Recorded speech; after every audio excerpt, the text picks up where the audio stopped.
Marvel Ruins. It's a two-issue comic series written by Warren Ellis that presents a grim and horrifying alternate version of the Marvel Universe. It is a dark parody of the original Marvel series by Kurt Busiek and Alex Ross, but instead of celebrating the heroism of Marvel characters, it explores a dystopian world where literally everything has gone horribly wrong. The story is narrated by journalist Phil Sheldon, the same character from Marvels, as he investigates the tragic fates of superhumans in this alternate timeline. In this world, the very events that granted characters their powers in the main Marvel universe instead result in horrifying consequences. For example, Bruce Banner's exposure to gamma radiation doesn't transform him into a powerful green monster. Instead, his body swells grotesquely and explodes, scattering radioactive flesh that kills nearby onlookers. The mutant gene manifests as debilitating and often fatal deformities or illnesses. Wolverine is shown suffering from uncontrollable, painful tumor-like growths in place of his claws. Peter Parker, bitten by a radioactive spider, dies when the venom spreads, leaving his body ravaged. Enchantress is an adult film star, Jean Grey is a sex worker, Nick Fury becomes overwhelmed by the bleak state of the world and ultimately takes his own life. Mystique, whose power involves shape-shifting, is tormented by the personalities of everyone she's ever mimicked, all of which are trapped and swirling chaotically in her mind, driving her insane. So you've get the gist. Most heroes are dead or never existed, and the world is left devoid of hope or saviors. This comic is unnecessarily dark and very edgy. It basically takes the essence of these characters and twists it into something unrecognizably bleak, stripping away any sense of hope or inspiration. And as you can tell, Marvel Ruins is relentlessly graphic, with disturbing depictions of suffering, despair, and grotesque fates. It serves as a grim what-if that flips the Marvel Universe on its head and critiques the optimism of traditional superhero stories. But it does so with such exaggerated nihilism that it leaves readers wondering if the darkness was ever justified. Punisher Kills the Marvel Universe. It's a one-shot comic written by Garth Ennis and illustrated by Doug Braithwaite. It presents an alternate reality where Frank Castle, better known as the Punisher, takes his relentless war on crime to its ultimate extreme, eliminating every superhero and supervillain in the Marvel Universe. The story begins with Frank's family being accidentally killed during a superhero battle in Central Park, and instead of seeking justice through legal means, Castle's grief and rage consume him, leading him to blame all superpowered individuals for the death of his family. So the solution is vengeance. Castle is later recruited by a secretive group of wealthy individuals who also harbor deep resentment towards superheroes and villains for the collateral damage they cause. They fund his mission to eliminate anyone with powers or costumes. So what did he do? Killing the X-Men. Castle lures the X-Men into a trap, execute them one by one, heroes and villains. Anyone with powers is a target. Killing Spider-Man. Punisher kills Peter Parker in a surprise attack, and in one of the most emotional moments, Castle kills Daredevil, only to discover afterward that Daredevil was Matt Murdock, his old friend. This moment forces Castle to confront his actions, but he presses on regardless. Also, Castle devises strategies to take down heavy hitters like the Avengers and even the Hulk, and the story culminates in Castle's confrontation with the only remaining hero, himself. After completing his mission, he reflects on the futility of his actions and ultimately takes his own life, unable to live with the enormity of what he has done. This comic is unapologetically violent, and it's a commentary on the destructive nature of unchecked grief and the thin line between hero and villain. Punisher Kills the Marvel Universe. The title delivers exactly what it promises. A world where one man's rage and pain destroy an entire universe. And while it is dark and very brutal, its over-the-top premise and execution have made it an instant favorite for comic book readers.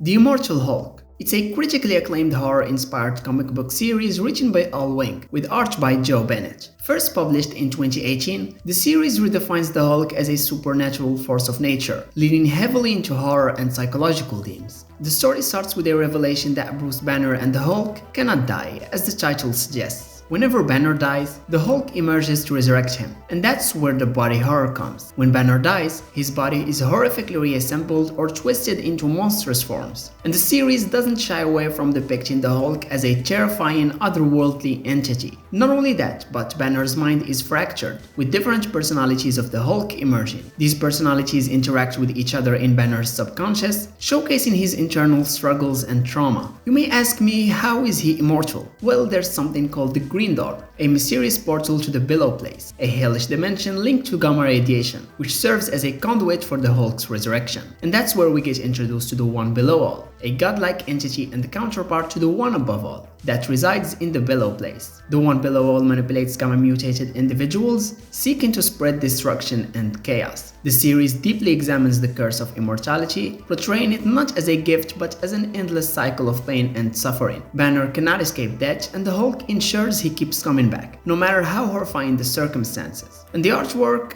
where do I even start? Just read it and see for yourself. The Immortal Hulk is genuinely one of Marvel's darkest and most ambitious series. It became a critical and commercial success, praised for its writing, art, and ability to push the boundaries of what a superhero comic can be.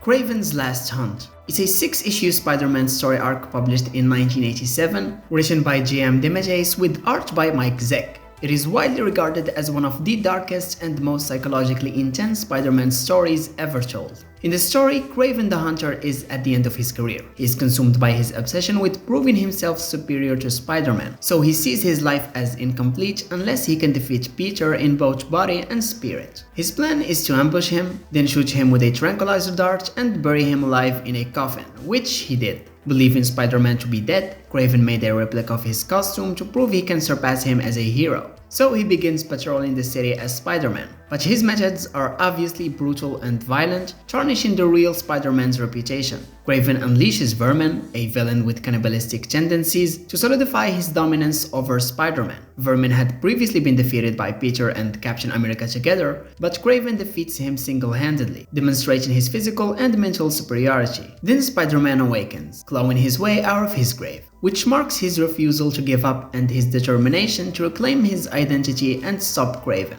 After Peter confronts Kraven, the Hunter declares his victory complete, claiming he has proven himself the superior man, and having achieved his goal, Kraven releases Vermin and takes his own life with a rifle, leaving behind a note that expresses his satisfaction and peace. The story doesn't shy away from violence, especially in Kraven's brutal impersonation of Spider-Man and Vermin's gruesome acts of cannibalism. And the iconic image of Spider-Man clawing his way out of the grave is still to this day one of the most powerful and enduring visuals in Marvel history, symbolizing his unyielding spirit. And Kraven's death is shocking and final, marking one of the few times in comics that a major villain's story ends in such a definitive way, redefining Kraven as a tragic, complex villain and showcase Spider-Man's resilience, proving why he remains one of Marvel's most enduring and inspiring heroes.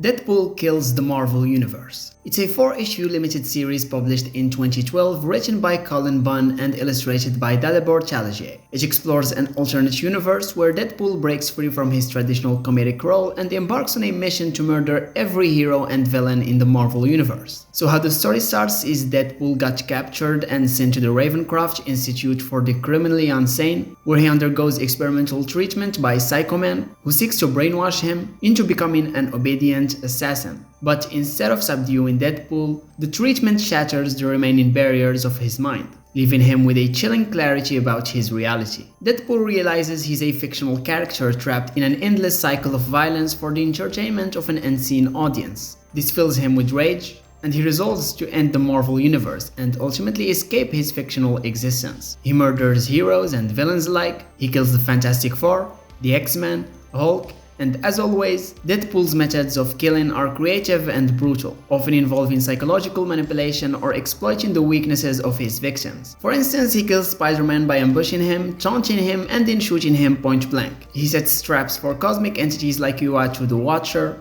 and if we're talking about Deadpool, we're talking about breaking the fourth wall. So his rampage extends beyond the characters within the Marvel Universe. He acknowledges the readers and even confronts his creators. The series concludes with Deadpool vowing to move beyond the comic medium itself, planning to destroy those responsible for his existence, and his final line is directed at the readers, suggests he's coming for them next. As you can tell, this series completely abandons Deadpool's usual comedic tone, transforming him into a cold, disturbed killer. And the idea that all Marvel characters are trapped in a perpetual cycle of violence and death for the sake of entertainment is a new perspective to think about. And of course, the comic is unrelenting in its graphic depictions of murder and brutality, making it one of Marvel's most violent stories.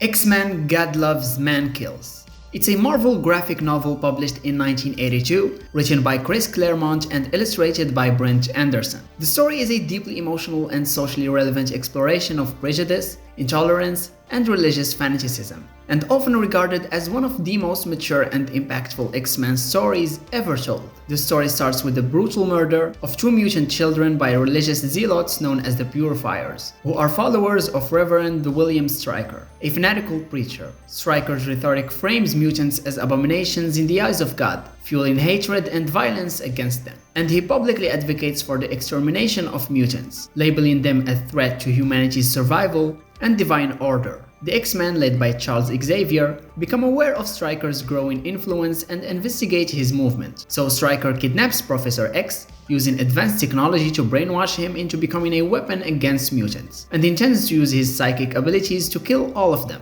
What the X-Men did is team up with Magneto, who recognizes the severity of the threat posed by Stryker's ideology, and this alliance underscores the gravity of the situation. I mean, if the X-Men team up with Magneto, you know something is completely wrong. So how did the confrontation with Stryker go? Well, it happened during a public rally. Stryker's plan to use Professor X is thwarted, but not before Stryker delivers a powerful speech to the crowd, exposing the depth of his fanaticism. And when his extremism becomes too obvious, even his human supporters turn on him. Stryker's defeat is marked by his refusal to accept mutants as anything other than abominations, and he is ultimately arrested, but his words linger, leaving the X-Men and readers to reflect on the real-world implications of prejudice and hate. The story is a direct allegory for racism, religious intolerance, and xenophobia. It confronts societal fears of the other and challenges readers to examine the dangers of hatred and bigotry. And Stryker's character represents the dangers of weaponized religion, showing how fate can be twisted to justify violence and oppression.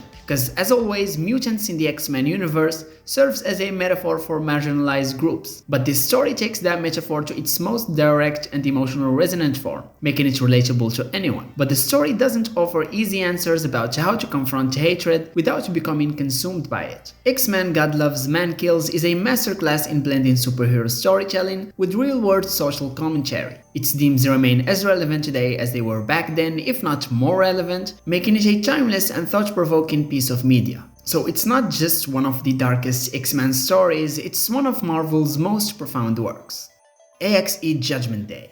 It's a 2022 Marvel crossover event written by Kieran Gillen with art by Valerio Schiri. It puts the Avengers, X-Men, and Eternals against each other before uniting them against a larger existential threat. The event begins with tensions between the Eternals and the X-Men after the reveal that mutants' resurrection protocols make them effectively immortal. The Eternals, especially their militant faction led by Druig, view mutants as excess deviation that must be eradicated. And this sets the stage for a war between the two factions. Druig declares war on the mutants, targeting Krakoa and Arakko with devastating force, including unleashing a giant eternal weapon known as the Hex, to attack the islands. The X-Men, led by Cyclops and Jean Grey, fight to defend their people, while the mutants' resurrection protocols come under intense scrutiny. The Avengers' intervention comes when they try to mediate the conflict, but the situation escalates when it becomes clear that Druig's actions are part of a larger plan. So the Avengers, mutants, and the dissenting Eternals scramble to mount a defense against the overwhelming power of the Hex. They work together to reactivate the dormant Celestial, the Progenitor, hoping it will stop the war. However, the Celestial instead declares that it will judge the entire Earth and its inhabitants individually and collectively. Each character is judged based on their actions and moral worth. The Celestial warns that if Earth fails its collective judgment, it will be destroyed. The Progenitor begins wiping out vast swaths of humanity as Earth appears to fail the judgment. Heroes and villains alike grapple with their flaws and try to redeem themselves, but their efforts often fall short. Characters like Tony Stark, Jean Grey, and even Druig face harsh moral reckonings, with the Celestial forcing them to confront their deepest insecurities and failures. But in the end, all the three factions set aside their differences to face the Celestial. They acknowledge their collective flaws but refuse to give up on humanity, ultimately convincing the Celestial to spare the Earth. The story forces characters to confront their past actions and moral failures, so the event doesn't present clear heroes or villains. AXE Judgment Day came out like 2 or 3 years ago, and is one of Marvel's most thought-provoking crossover events. Its exploration of morality, judgment, and the potential for redemption offered a story that is introspective as it is action-packed. By blending cosmic stakes with deeply personal storytelling, the event challenges its characters and readers to consider what it means to be worthy.